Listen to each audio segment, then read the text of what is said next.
कि कहीं ना कहीं एक सरकार में एक अहंकार आ चुका है। इंटेलिजेंस और सिक्योरिटी जो फ्रेमवर्क है, एस्टैब्लिशमेंट है, जो लोग हैं जो निर्णय लेते हैं इंटेलिजेंस और सिक्योरिटी की, आज उनमें एक अहंकार आ गया है कि चाहे जितनी भी बड़ी गलती हो उन पर कोई सवाल नहीं उठा सकता। लेकिन आज हम सवाल उठा रहे हैं। प्रधानमंत्री मोदी जी, आपको अब सऊदी अरब में थे, आप जब वापस आते आपका पहला नैतिक कर्तव्य होता कि पहलगाम आप जाते, लेकिन आप पहलगाम नहीं गए। एक सरकारी कार्यवाही के लिए आप बिहार गए और चुनावी भाषण दिया। देश के मुखिया सऊदी अरब में थे, पूरा कार्यक्रम उन्हें संपूर्ण किया, वापस आए और वो पहलगाम भी नहीं जा पाए और बिहार में जाके चुनावी भाषण दे रहे हैं। अगर पहलगाम में कोई गया तो हमारा नेता राहुल गांधी गया। राहुल गांधी जी ने एक साफ साफ कहा कि हम सरकार के साथ हैं और सरकार को पाकिस्तान को एक ठोस मजबूत कदम देना ही पड़ेगा। विशेष मांग ये है कि आज सच्चाई सदन में आनी चाहिए, सच्चाई पहलगाम की आनी चाहिए, सच्चाई ऑपरेशन सिंदूर की आनी चाहिए, सच्चाई विदेश नीति की आनी चाहिए। और यही आज हमने सूचना का जो युद्ध की जो बात हम कर रहे हैं, वो आज हमने आदरणीय राजनाथ सिंह के भाषण में सुना। बहुत से सूचनाएं दी उन्होंने, बहुत से जानकारी दी, लेकिन रक्षा मंत्री होने के नाते ये नहीं कहा कि पहलगाम में दहशतगर्द कैसे आए, ये नहीं कहा कि बेसारन में जहां पर 1000 लोग जाते हैं, खुशियां मनाते हैं, कैसे 5 दहशतगर्द वहां पर जाकर 26 लोगों की गोलियों से छलनी करते हैं। ये बात, ये सूचना रक्षा मंत्री ने नहीं दी।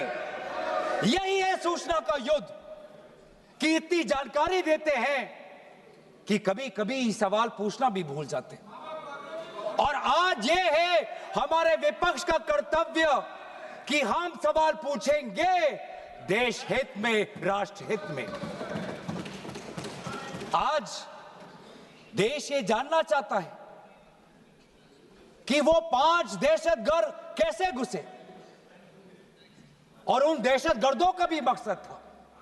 पाकिस्तान से आए हुए वो दहशतगर्दों का क्या मकसद था? उनका मकसद था कि जम्मू कश्मीर की अर्थव्यवस्था को तनाव करना, विनाश करना। उनका मकसद था कि भारत देश में एक सांप्रदायिक वातावरण का जन्म देना। उनका मकसद यह था कि भारत और पाकिस्तान का एक हाइफिनेशन होना, यह था उनका मकसद।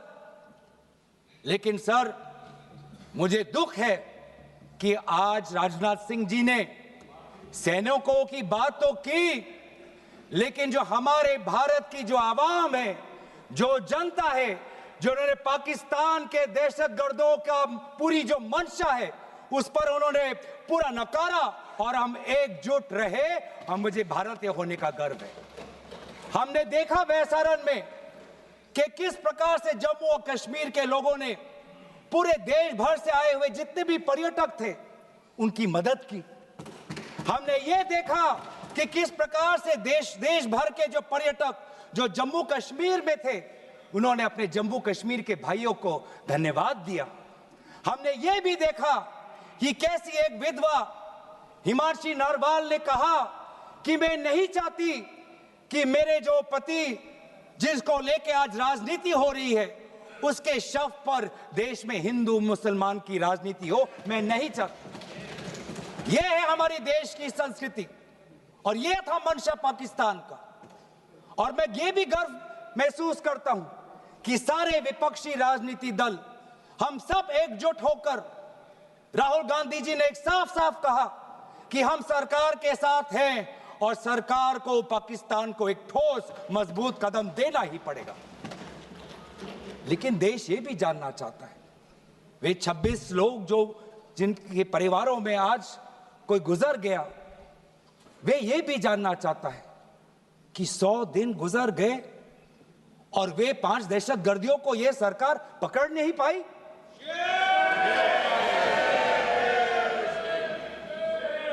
देश के वो लोग ये भी जानना चाहते हैं कि ये जो 5 दहशतगर्दे थे, दहशतगर्दी जो आए टेररिस्ट, निश्चय इनको किसी ने पनाह दी, निश्चय इनको किसी ने जानकारी दी, निश्चय ये पूरा जो 1 घंटा का जो उन्होंने गोला बारूदी की, उसके बाद ये फरार हो गए। उनको फरार होने में भी किसी ने उनकी मदद की और आज भी ये 100 दिन हो गए और सरकार के पास कोई जवाब नहीं। आज आपके पास ड्रोन है, आपके पास पेगासस है, आपके पास सैटेलाइट है, वहां पे सीआरपीएफ है, वहां पे बीएसएफ है, वहां पे सीआईएसएफ है, वहां पे आदरणीय गृह मंत्री कुछ दिन पहले ही गए थे पूरा रिव्यू लेने के लिए और आप किसी को पकड़ नहीं पाए। ये कैसी है, ये कैसा बंदोबस्त? आपने कहा कि आर्टिकल 370 के चले जाने के बाद जम्मू कश्मीर सेफ है, जम्मू कश्मीर में आइए, लोग आए, लोगों ने अपने आप को सुरक्षित महसूस किया, लेकिन बेसारन में देखा कि कितने वो निहत्थे थे, कितने वो असहाय थे कि लगभग 1 घंटा लगा एक एम्बुलेंस उनके पास पहुंचने के लिए। पुलिस पर अगर आर्मी भी आई तो चल के आई। और सर, मैं वो नजारा भूल नहीं सकता, एक मां और एक बेटी चल के नीचे आ रही थी, एक भारत के सिपाही को देखा और सिपाही को देखकर वो रो पड़े, खुशी से नहीं, डर से, क्योंकि उनको लगा कि वे दहशतगर्द जिन्होंने सिपाहियों का यूनिफॉर्म पहनकर वहां पर लोगों को मारा, आज वही दहशतगर्द आज पहाड़ के नीचे उनका इंतजार कर। उस भारत के सिपाही को कहना पड़ा कि मैं भारतीय हूं, तुम डरो मत, मैं भारतीय हूं, तुम सेफ हो, सुरक्षित हो। ऐसा दहशत उन्होंने महसूस किया। इस दहशत के ऊपर, इस डर के ऊपर आदरणीय राजनाथ सिंह एक शब्द तो कहते, आप एक शब्द तो कहते, ये आपकी भी जिम्मेवारी है राजनाथ जी, ये आपकी भी जिम्मेवारी है, रक्षा मंत्रालय का भी जिम्मेवारी है। बार बार हम ये देख रहे हैं सर कि आदरणीय गृह मंत्री जाते हैं, कहते हैं कि बहुत अच्छा बंदोबस्त हो गया है, टेररिज्म के हमने उनकी रीढ़ की हड्डी तोड़ दी, तब भी उरी होता है, तब भी बालाकोट, तब भी पुलवामा होता है, तब भी पहलगाम होता है। अंत में जाके जिम्मेवारी कौन लेता है? जम्मू कश्मीर के लेफ्टिनेंट गवर्नर नहीं। अगर जिम्मेवारी किसको लेनी पड़ेगी तो आदरणीय गृह मंत्री आपको लेनी पड़ेगी, नैतिक जिम्मेवारी आपको लेनी पड़ेगी। आप लेफ्टिनेंट गवर्नर के पीछे नहीं छुप सकते, आप लेफ्टिनेंट गवर्नर के पीछे ये केंद्र सरकार नहीं छुप सकती, क्योंकि गृह मंत्री खुद वहां पे थे कुछ ही हफ्ते पहले, खुद उन्होंने सिक्योरिटी का रिव्यू लिया कि आपके पास जानकारी नहीं थी। और सर, ये सरकार इतनी कमजोर, ये सरकार इतनी बुज़दिल कि आज उन्होंने इस सर में, क्योंकि उन्होंने अगर इसका किसी का दोष दिया तो टूर ऑपरेटर्स को दोष दिया कि टूर ऑपरेटर्स बिना अनुमति के द्वारा, बिना लाइसेंसेस के द्वारा लोगों को बेसहारा ले जा रहे, हमें तो पता ही नहीं था। ये है इनका कारण, ये बताना चाहते हैं। तो सर, यही तो दुख की बात है कि कहीं ना कहीं एक सरकार में एक अहंकार आ चुका है। इंटेलिजेंस और सिक्योरिटी जो फ्रेमवर्क है, एस्टैब्लिशमेंट है, जो लोग हैं जो निर्णय लेते हैं इंटेलिजेंस और सिक्योरिटी की, आज उनमें एक अहंकार आ गया है कि चाहे जितनी भी बड़ी गलती हो उन पर कोई सवाल नहीं उठा सकता। लेकिन आज हम सवाल उठा रहे हैं, आज हम सवाल उठा रहे हैं, आज हम सवाल उठाएंगे। प्रधानमंत्री मोदी जी, आपको, आप सऊदी अरब में थे, आप जब वापस आते आपका पहला नैतिक कर्तव्य होता कि पहलगाम आप जाते, लेकिन आप पहलगाम नहीं गए, एक सरकारी कार्यवाही के लिए आप बिहार गए और चुनावी भाषण दिया। देश के मुखिया सऊदी अरब में थे, पूरा कार्यक्रम उन्होंने संपूर्ण किया, वापस आए और वो पहलगाम भी नहीं जा पाए और बिहार में जाके चुनावी भाषण दे रहे हैं। अगर पहलगाम में कोई गया तो हमारा नेता राहुल गांधी गया। अगर पहलगाम में जो लोगों की मृत्यु हुई उनके लिए अगर शहादत की मांग कोई कर रहा है तो हमारा दल का नेता राहुल गांधी कर रहा है। राहुल गांधी जी बदामी के कंटोनमेंट में गए। सर मैं बोलूं? Sir house in order. Sir house in order में sir house is not in order में रहेगा सर। टाइम लेकिन आप तथ्यों पे बोलें। गलत सूचना नहीं दे सदन में, गलत सूचना नहीं मत दे। हम बोलिए इसके ऑर्डर में लाइए सर। कोई सदन में गलत तथ्य नहीं रख सकते आप। सर मैं बोलूं सर कैमरा आएगा मेरे पे। धन्यवाद। आदरणीय अध्यक्ष महोदय, अब बात आती है ऑपरेशन सिंदूर की।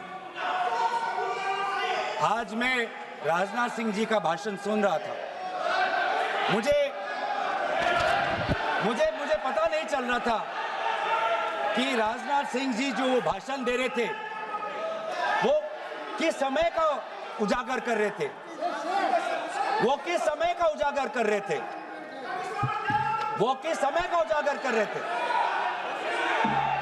क्या वो 2016 के बाद क्या उन्होंने ये नहीं कहा कि हम घुस के मारेंगे और पाकिस्तान को आज वो उनका जो भी टेररिस्ट इंफ्रास्ट्रक्चर है उसको खत्म कर देंगे? वही बातें तब की, वही बातें पुलवामा की बात की कि पुलवामा के बाद आज हमारे लड़ाकू जहाज अब गए हैं, अब पाकिस्तान अब कभी भी भारत पर उंगली नहीं दिखा सकता। और उसके बाद आज दोबारा वही बातें कर रहे हैं। कि हम घुस के मारे, हमने ये किया, फलाना किया। और ये अब भी कह रहे हैं कि ऑपरेशन सिंदूर कंप्लीट नहीं हुआ, अधूरा है, क्योंकि कल को जाके दोबारा पाकिस्तान कर सकता है। ये खुद कह रहे हैं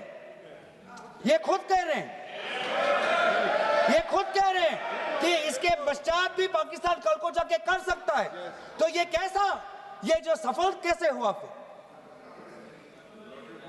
क्या सफल हुआ? आज ये खुद कह रहे हैं कि हमारा मकसद युद्ध का नहीं था। हम पूछना चाहते क्यों नहीं था, होना चाहिए था। आज उन्होंने खुद कहा कि हमारा मकसद जमीन लेने का नहीं था। क्यों नहीं था? पाकिस्तान ऑक्यूपाइड कश्मीर अगर आज नहीं लेंगे तो कब लेंगे? ये इन्होंने खुद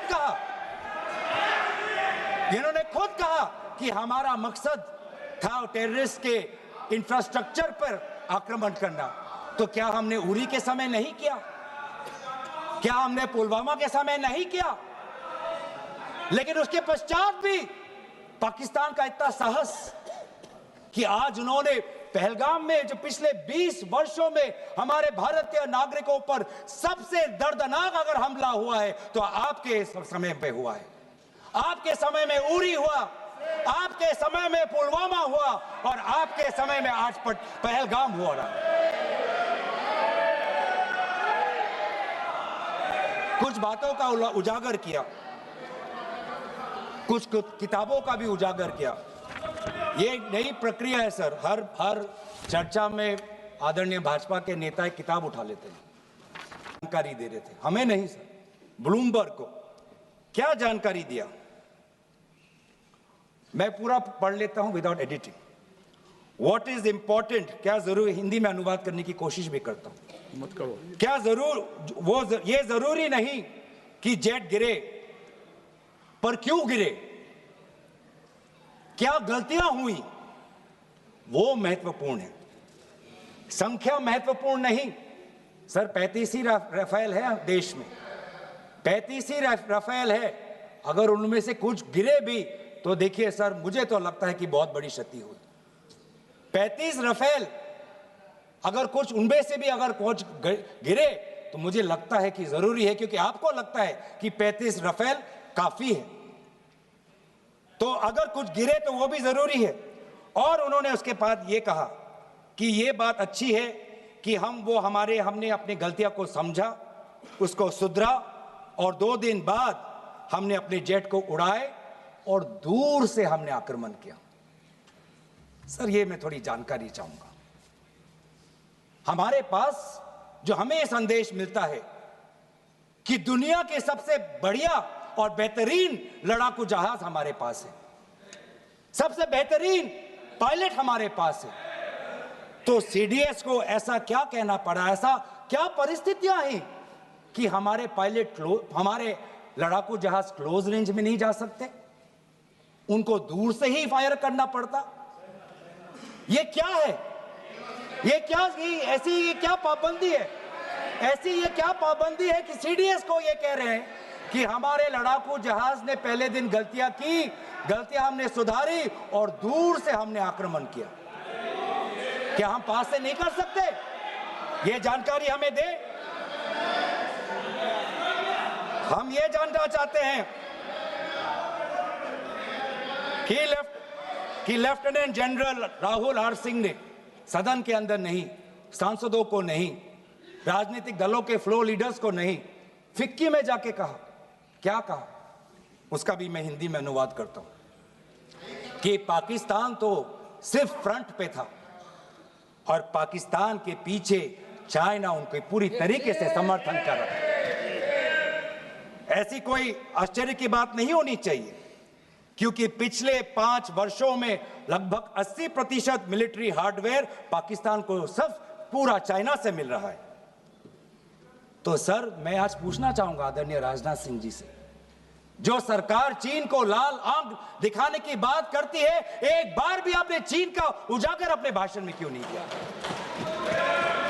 आर्मी कर रही है, आर्मी के कह रही है, आर्मी कहती है कि सिर्फ चीन और पाकिस्तान का ये 2 फ्रंट नहीं, अब 3 फ्रंट का भी हो सकता है, कन्वर्जेंस हो सकता है चीन, पाकिस्तान और बांग्लादेश को लेकर।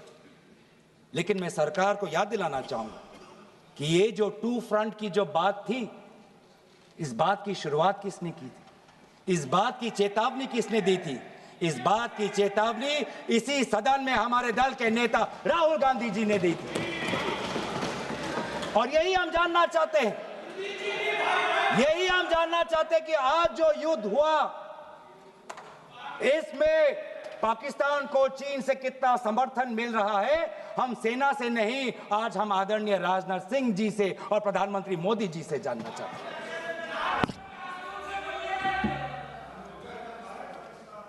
और सर, इंडोनेशिया में जो डिफेंस अटैचे है, उसने तो ताज्जुब की बात कह दी। उसने क्या कहा sir? India defence attaché group captain Shiv Kumar ने, हिंदी में दोबारा अनुवाद करता हूं, कि भारत ने लड़ाकू जहाज खोए तो खोए इसलिए क्योंकि कुछ मिलिट्री टारगेट्स पर आक्रमण करने पर पाबंदी थी। क्यों? क्या पाबंदी थी? ऐसे क्या ये राजनीतिक कंस्ट्रेंट्स थे? आपने कहा कि 9 टारगेट पे हमने आक्रमण किया, लेकिन हमें यह भी सूत्रों से जानकारी और मीडिया में आया है, और लेफ्टिनेंट जनरल राहुल सिंह ने खुद कहा कि पहले 21 टारगेट्स चुने गए थे और 21 से फिर 9 हुए। क्यों हुए? क्यों हुए? आज मैं ये जानना चाहता हूं कि पिछले 20 वर्ष में सबसे घातक आक्रमण हमारे महिलाओं पर हुआ, हमारे बच्चों पर हुआ, भारत के आत्मा पर हुई। हमने सबने वो दहशत को अनुभव किया, हम सब एकजुट हुए, हमने पूरी तरीके से समर्थन प्रधानमंत्री मोदी जी को दी कि अब जाइए, और ऐसा एक माहौल बन चुका था कि देश किसी भी कीमत चुकाने के लिए तैयार था। पूरा देश प्रधानमंत्री मोदी जी के साथ था, विपक्ष प्रधानमंत्री मोदी जी के साथ था, और अचानक 10 मई के दिन पे हमारे राष्ट्रदूत कहते हैं कि हम पाकिस्तान पर हमला करेंगे, और शाम के 10 मई को सूचना आती है कि पाकिस्तान के साथ अब युद्ध पर हम परिणाम दे रहे हैं, सीज फायर हो गया। क्यों? क्यों हुआ? हम आदरणीय प्रधानमंत्री मोदी जी से जानना चाहते थे, अगर पाकिस्तान वाकई में अपने घुटने टिकने के लिए तैयार था तो आपने क्यों रुका? आप क्यों रुके और किसके सामने आप झुके? किसके सामने आपने सरेंडर किया? किसके सामने आपने सरेंडर किया? वो अमेरिका के राष्ट्रपति जो 26 बार आज कह चुके हैं कि व्यापार को लेकर उन्होंने भारत और पाकिस्तान को सतर्क किया और दोनों को मजबूर किया कि वो इस जंग को छोड़े। 26 बार। आज राष्ट्रपति ट्रंप खुद कहते हैं कि 5-6 जेट गिरे हैं। एक एक जेट करोड़ करोड़ अरब अरब रुपयों का है, मिलियंस एंड मिलियंस का है।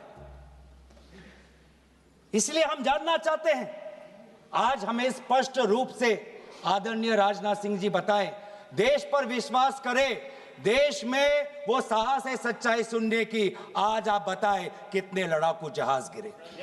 हमारे में वो साहस है, क्योंकि ये सूचना, ये सच्चाई सिर्फ देश के नागरिकों के लिए नहीं, ये सूचना, ये सच्चाई हमें देश के जवानों को भी देना है। आज उनसे भी झूठ कहा जा रहा है, उनके बीच में भी भ्रम फैलाया जा रहा है।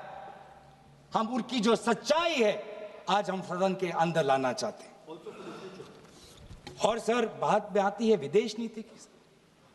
किस मुंह से हम कहें कि विदेश नीति आज सफल हुआ है? किस मुंह से कहें? ये आदरणीय राजनाथ सिंह जी, शंगीला में जो डायलॉग हुआ, उस डायलॉग में जो ड्राफ्ट जो आया, जिसको भारत सरकार ने नकारा, वो ड्राफ्ट बनाने में हमारे ही कुछ सहयोगी देश थे, जिनका नाम मैं नहीं लेना चाहूंगा। लेकिन ऐसे देश जिसको हम परंपरागत दोस्त हम मानते हैं, ट्रेडिशनल एलाइज मानते हैं, आज उन्होंने भी इंडिया और पाकिस्तान को हाइफिनेट कर दिया। और आप ये शब्दों के खेल से आप खुश हो कि ब्राजील के डॉक्यूमेंट में पाकिस्तान, ये जम्मू कश्मीर का पाकिस्तान का भी नहीं, ब्राजील के डॉक्यूमेंट में सिर्फ जम्मू कश्मीर में जो दहशतगर्दी हुई उसी की निंदा हुई, पाकिस्तान की निंदा नहीं हुई। पर आप उससे खुश हो? अगर आप उससे खुश हो तो मैं जानना चाहूंगा, जो $1 बिलियन का आर्थिक सहायता IMF ने दिया पाकिस्तान को, उस पर आपको क्या कहना है? हम जानना चाहेंगे, जो ADB एशियन डेवलपमेंट बैंक से 800 मिलियन का आर्थिक सहायता जो मिलेगा पाकिस्तान को, आज भारत उस पर क्या रवैया? वर्ल्ड बैंक का जो $40 मिलियन आ रहा है, और ये पैसा किसको जाएगा सर? पाकिस्तान की नेतृत्व उनकी जनता या उनकी चुनी हुई सरकार नहीं, पाकिस्तान की सरकार का जो रिमोट कंट्रोल है वो पाकिस्तान की सेना के पास है। तो ये सारा पैसा वहीं जाएगा जहां पर हमने मिसाइल गिराई। तो क्या इतना भी हम नहीं कर पाए? क्या इतना भी ताकत नहीं? क्या इतना भी विश्व गुरु में लोगों का विश्वास नहीं, देश अंतर्राष्ट्रीय नेताओं का विश्वास नहीं कि IMF का एड ना जाए पाकिस्तान के पास, वर्ल्ड बैंक का एड ना जाए पाकिस्तान के पास, ADB का एड ना जाए पाकिस्तान के पास? आप में इतना भी ताकत नहीं कि एक देश ने पाकिस्तान को टेरर स्टेट का दर्जा नहीं दिया। एक देश ने आज FATF financial action task force में, जिससे बहुत नियंत्रण पाकिस्तान पे पड़ती थी, आज उससे वो 2022 में निकल आई ग्रे लिस्ट में। क्या वो डालेंगे? तो इसीलिए आज हम ये मांग करते हैं कि सरकार, अब डरिए मत, सच्चाई से डरिए मत।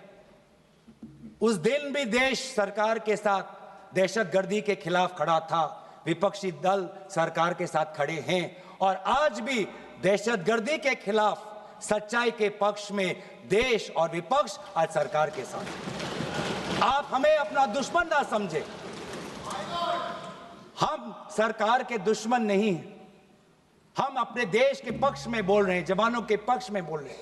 पर आप हमें कृपया सच्चाई देने का हमें वो सम्मान दीजिए। सच्चाई सुनने का अधिकार हमारा है, और जितने बार आप झूठ और भ्रम फैलाएंगे, हम उतनी बार आपको पूछते जाएंगे कि आपने क्या किया। और इसीलिए आज मैं खड़ा हूं। अपेक्षा बहुत की थी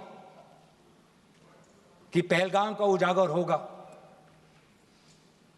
आदरणीय गृह मंत्री नैतिक जिम्मेवारी लेंगे, राष्ट्रीय सुरक्षा सलाहकार नैतिक जिम्मेवारी लेंगे, और प्रधानमंत्री मोदी जी कहेंगे क्यों उन्होंने ऑपरेशन सिंदूर जो अंतिम अंजाम था।